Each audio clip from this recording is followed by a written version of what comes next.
예, 안녕하십니까. 가슴명상센터 원장 하트러브입니다. 오늘은 번뇌망상을 없애는 법에 대해서 음, 좀 깊이 있게 좀 생각을 해보려고 합니다. 번뇌망상은 이제 불교적 용어인데요. 예, 불교적 용어입니다. 그런데 우리 뭐 기독교인이라고 번뇌망상 없는 건 아니잖아요. 그런데 이제 기독교에서는 번뇌망상을 죄라고 생각하거든요. 유혹이라고 생각하고 주기도문에도 나오잖아요. 유혹에 빠지지 말게 하옵시고. 유혹이라는 건 항상 있다는 거예요. 기본적으로 있는데 거기에 이제 다만 내가 빠지지 않게 해달라는 거예요. 유혹을 없애달라는 게 아니고요. 유혹은 있는 거예요. 있는 건데 그 유혹에 빠지지 말게 해달라는 거죠. 예, 번뇌망상과 유혹은 이제 같은 거라고도 보는데 용어의 차이뿐이죠. 문화의 차이고 그것을 이제 또 기독교라든지 불교를 떠나서 이제 명상적으로 보면 명상에서는 이 세상을 정의하기를 두려움을 통해서 사랑을 배우는 곳이다. 그런데 이 두려움이 바로 번뇌망상이자 유혹이라는 걸 기독교적으로 보면 유혹이라는 걸 아셔야 돼요.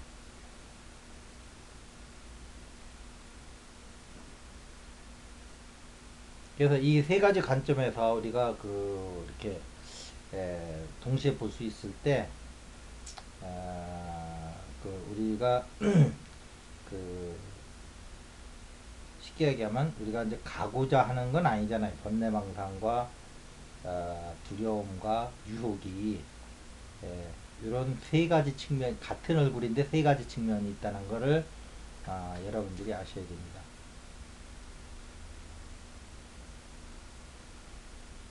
결국은 번뇌망상과 두려움과 유혹이라는 것은 결국은 에고가 갖는 특징이에요. 에고. 에고라는 건 쉽게 얘기하면 부분의식이에요. 부분의식. 여러분이 부분의식에 들어갔을 때 번뇌망상에 시달리고 자기를 세상의 작은 한 개체로 보기 때문에 세상에 대해서 두려움이 있단 말이에요. 저희가 생존을 해야 되고 이겨나가야 되고 경쟁에서 이제 그런 게 또 두려움으로 나타날 수도 있고요. 그 다음에 이제 유혹으로 나타날 수도 있죠. 유혹 많이 받죠. 생존하기 위해서 수단과 방법을 안 가리는 게 유혹이란 말이에요. 왜냐면 거기서 두려움을 느끼기 때문에 이제 유혹을 받는 거란 말이에요. 그런데 진리 입장에서 보면 그게 번뇌망상이라는 거예요. 이렇게 정확히 아셔야 돼요. 그런데 이제 결국은 이것이 부분의식에서 나오는 거기 때문에 우리가 전체 의식을 획득하면 없어지는 거예요. 이론적으로 보면.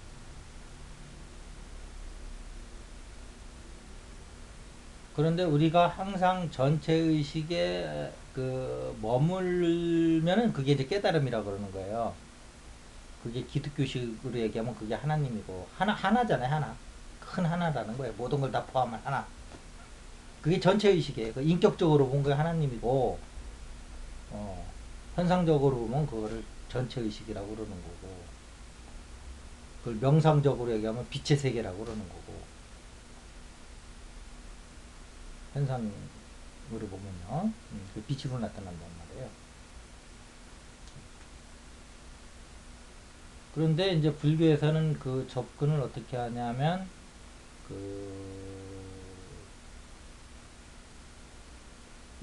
번뇌망상을 소멸하는 것을 뭐라고 하냐면, 정견을 하라고 그래요. 정견.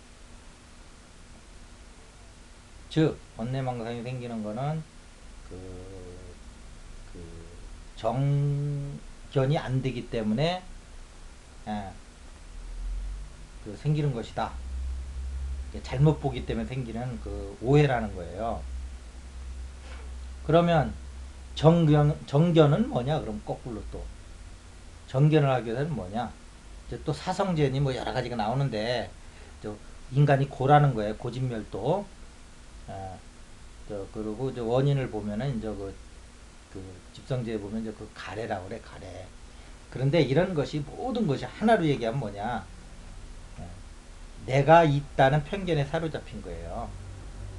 그러니까 그때 내가 있다는 건 뭐 에고의 에고. 근데 불교에서는 에고적 차원에서 무아를 얘기하는 거예요. 우리가 생각하는 에고는 에고라고 하는 나는 없다는 거예요. 근데 그 에고가 다 두려움도 나타내고 유혹도 나타내고 번뇌망상도 나타낸단 말이에요. 왜냐하면 에고 차원에서 보면 세상은 너무 큰데 자기는 너무 적잖아요. 그러니까 지가 어떻게든지 살아남으려고 그러니까 얼마나 애를 쓰겠어요. 힘들고 버겁고 그러다 보니까 편법도 쓰는 거고 그러다 보면 악에 들어가는 거고 그러다 보면 두려움에도 걸려서 이제 각종 뭐 우울증에도 걸리고 뭐 이제 강박증에도 걸리고 이런 걸 또 이제 그 철학적으로 이제 번뇌망상이라고 그러는 거죠. 네. 근본에서 봤을 때는 번뇌망상이다 이렇게 하는 거죠. 심리학적으로 보면 두려움이다 이렇게 얘기하는 거고, 그다음 도덕적으로 보면 이제 악이다 이렇게 얘기하는 거고 같은 얘기예요. 그런데 그러면 불교에서는 그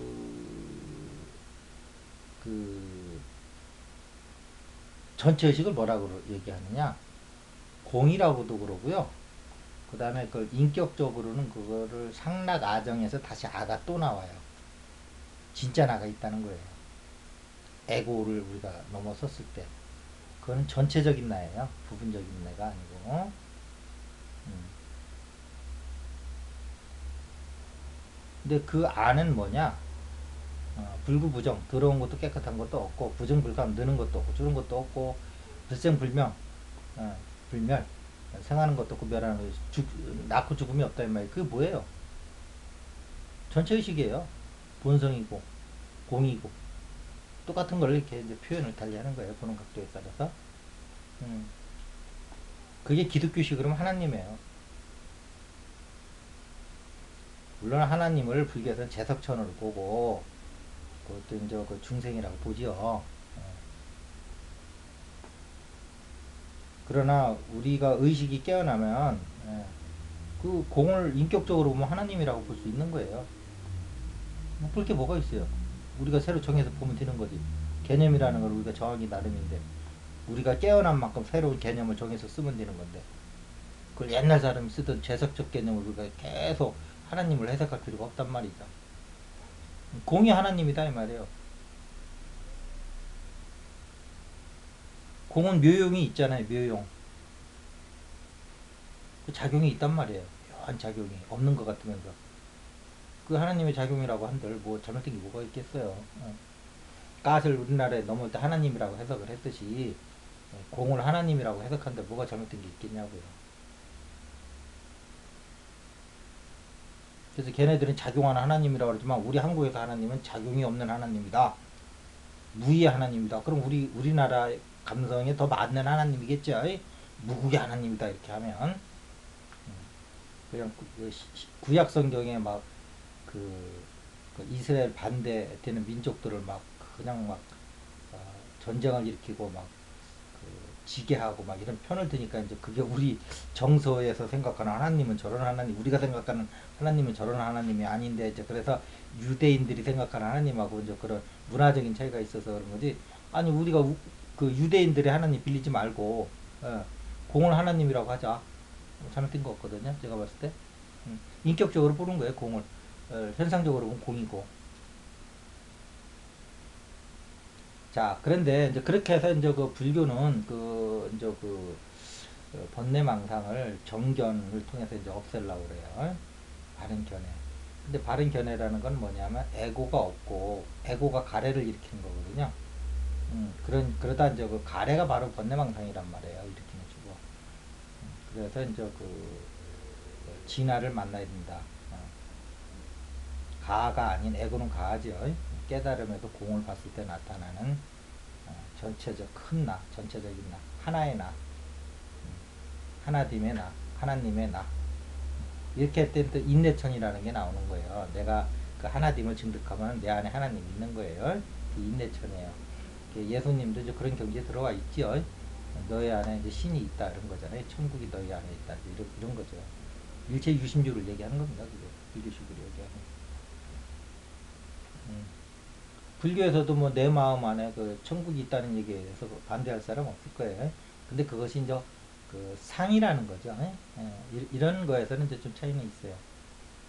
그러나 인격적으로 보면 이제 실제 있는 것처럼 행동에 상관없어요. 근데 존재 과학적으로 보면 그건 허상이다 이런 얘기죠.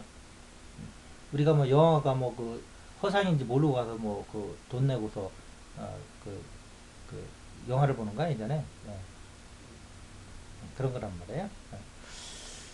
자, 그렇게 해서 이제 그 정견을 해서 그 다음에 이제 정사유를 또 들어가서 음, 이렇게 이제 불교에서는 이제 번뇌망상을 이제 퇴치를 하죠.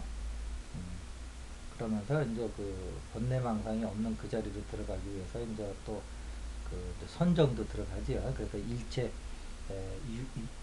욕망의 자리가 이제 끝나고 그 다음에 감정계, 그 다음에 사고체까지도 끝나는 사선제가 뭐 불고불락의 자리에 들어가서 호흡까지 끊어져서 일체 사유 자체도 안 되는 그러한 존재의 바탕으로 들어가는 작업을 해줘요.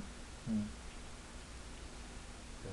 그런 그 단계에서 이 밑에 세계를 보면 전부 이제 허망하다는 거죠. 그런데 이제 중요한 것은 우리는 인격체라는 거죠.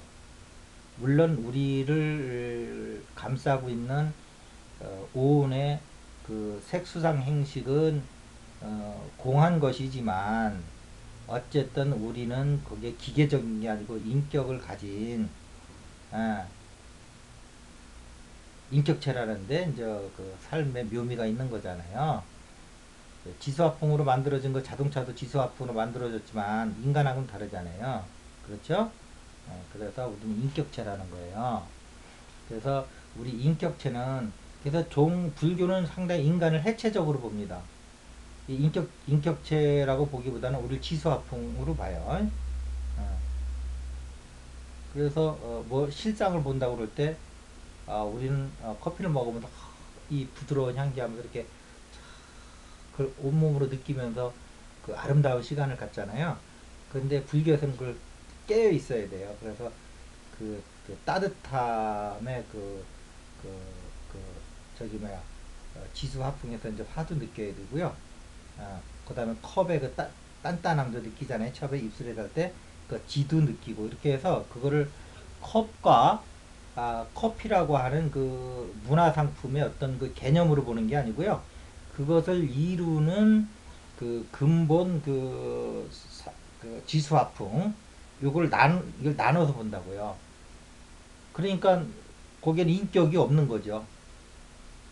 그냥 사람이 지나가도 저기 지수화풍이 지나간다라고 봐야지 우리가 그걸 정견이라고 보는 거예요. 사람이 지나간다 이러면 이제 개념으로 보기 때문에 거기는 온갖 이제 거기서부터 발생되는 이제 번뇌망상이 일어나는 거란 말이에요. 그래서 이제 번뇌를 끊어가는 작업을 하는데 과연 우리가 이제 그런 방법도 있다는 걸 인정하시고요. 그걸 나쁘다고 좋다 얘기하지 마시고요. 지금까지 나온 방법 중에는 제일 훌륭한 방법입니다. 그게. 그럴 경우 이제 그런 것도 있고요. 그런데 과연 우리가 인격체가 그렇게 매번 우리는 지수화풍으로 이루어졌어 하면서 자식을 볼 때도 저거 지수화풍 그래가지고 되겠냐고요. 조금 좀 그렇죠. 오래간만에 아버님을 뵀는데 지수화풍 안녕하셨어요. 예를 들면 이게 이제 진리를 접근하는 방식이긴 하나 우리가 조금 인격체라고 하는 면에서는 조금 좀 그런 면이 있죠. 그래서 어차피 인격체는 이제 스토리텔링이거든요. 스토리텔링이 그 자체가 이제 공하다는 거예요. 아버님이다 아들이다 이게 전부 스토리텔링이잖아요. 지수화풍이 만나가서 서로 이렇게 게임을 하는 거잖아요. 즐겁게. 그래서 거기 이제 감동도 묻어나오고 이런 건데. 어. 그런데 이제 기독교식으로 얘기하면 그 번뇌망상에서 벗어나는 방법 중에 하나가 이제 그 사랑이라는 게 있어요. 그 사랑이라는 건 뭐 인간을 지수화풍으로 보거나 뭐, 예, 뭐 우리는 뭐 이렇게 개체성을 전부 무시하고 그러진 않아요. 좀 개체성을 인정해요. 관계를 인정한다고요. 예.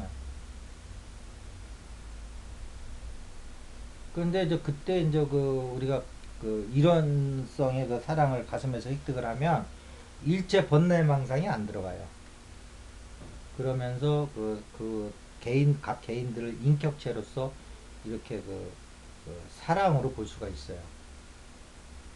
그 다음에 개인들뿐만이 아니고 이 그 무정의 세계, 이 물질의 세계의 모든 것도 사랑으로 볼 때 뭐 이렇게 물건을 봤더니 견물생심한다든지 그런 게 전혀 안 생겨요. 이성을 봤더니 그, 어, 그 애욕이 생긴다든지 이런 게 일체 없어요. 이성을 보고도 지수화풍으로 보지 않아도 어, 그건 이제 법으로 보는 거고요. 아시겠죠? 어, 여자로 보는 건 우리가 이제 그걸 개념으로 보는 거예요. 개념은 이제 그 허상이에요. 예. 그래서 이제 우리가 이제 그 인간이 크려면 우리가 그, 저기 뭐야 실용적으로 만들어 놓은 개념이 거꾸로 주인 행사를 하고 있거든요. 그래서 걔를 다시 하인으로 내려놓고 주인인 그 실상이 다시 이제 제자리를 잡게 해주는 게 불교의 이제 수행입니다. 그런데 이제 기독교에서는 그러다 보니까 거기서 이제 인격을 놓칠 수가 있어요. 아시겠죠? 음. 그러다 보니까 불교가 이제 부모님 간에 이렇게 이제 그것도 단절시키면서 출가를 하고 그런 거예요. 그걸 더 우선시하는 거예요. 그런 법의 세계를. 그런데 이제 그 기독교에서는 그것이 사랑으로 들어갔을 때 우리가 그 일체의 에고의 그 어떤 그 두려움과 번뇌망상과 유혹이 없다는 거죠. 이론성의 세계에 우리가 들어가 버리기 때문에 그런 어떤 거 지금 얘기한 모든 것은 이원성의 세계에서 생기는 거거든요. 그런데 우리가 갖고 있는 그 불교식으로 하면 지수화풍 그 색수상행식 오행 중에 사랑은 사실은 수에 해당되는 거예요. 예, 수에 해당되는데 감각적 수가 아니고 마음의 수예요. 마음의 수. 그러니까 명촉이죠. 그 명상에서는 이거를 내적 감각이라고 그래요. 우리는 오감의 감각을 내적 감각이라고 그러고 똑같은 말입니다. 불교에서 이걸 무명촉이라고 그래요. 오감을 아시겠죠? 내면의 그 마음의 촉은 명촉이라고 그러고 그랬을 적에 그 우리 그 감정의 최고의 정화되고 고차 그 우리의 그 정서인 그 사랑으로 했을 적에는 우리가 인격체를 안 버리더라도 이 우주의 스토리텔링을 그대로 우리 가져간다 하더라도 개념의 세계를 그대로 가져간다 하더라도 어, 그, 어, 그 일체 번뇌망상을 여의고 이 아름다운 세상을 인격체로서 이렇게 이제 볼 수가 있다는 거죠. 그래서 우리 하나님도 인격체로 보잖아요. 기독교에서는. 예, 그래서 불교에서 그 공으로 보는 거랑은 좀 달라요. 그래서 그런데 이제 우리가 진짜 사람으로 태어났으면 그 이 사랑으로도 이 번뇌망상을 떨쳐낼 수 있는 그런 어떤 그 고급 감정을 갖고 있어야 되고요. 그 다음에 불교식으로 실상을 보는 힘도 갖고 있어야 돼. 근데 여러분들은 자꾸 견해로 본단 말이에요. 아시겠죠? 그래서 어느 게 더 좋은가 비교하라는 게 아니고 둘 다 할 수 있으면 너무 좋은 거고요. 이렇게 불교식으로 접근하는 게 나는 안 된다 어렵다. 그러면 그 가슴에 들어와서 사랑을 통해서 이 그 번뇌망상을 제거하라는 거예요. 거기서부터 이별하라는 건 하는 겁니다. 그래서 사랑을 증득하면 또 그 다음에는 이제 그거는 신성이잖아요. 사랑은 또 각성의 세계도 가기도 더 편해요. 왜? 저희가 없으니까 번뇌가 없으니까 아시겠죠? 근데 이제 현재까지는 우리가 이 신성과 각성을 아직 통합하지 못하고 있어요. 그냥 그 신성으로 가시는 분들은 성자라고 해서 계속 가시는 거고, 각성으로 가시는 분들은 각자로 해서 그냥 아직 이 두 분들이 만나지 못하고 있어요. 그러니까 두 분이 만나는 게 아니고 내 안에 신성과 각성이 있는데 내 안에서 그 통합되는 게 중요한 거예요. 그건 이제 가슴에서 통합해. 그래서 이번 그 연재되는 그 이름도 통합시대에서의 명상법 이렇게 얘기하는 겁니다. 뭐 짧은 얘기지만 그동안 이런 문제의식을 갖고 있었던 사람한테는 충분히 어떤 울림을 전해줄 수 있는 문제의식을 넣어드렸다고 생각해요. 계속적인 만남을 기대하면서 오늘 이것으로 마치겠습니다. 감사합니다.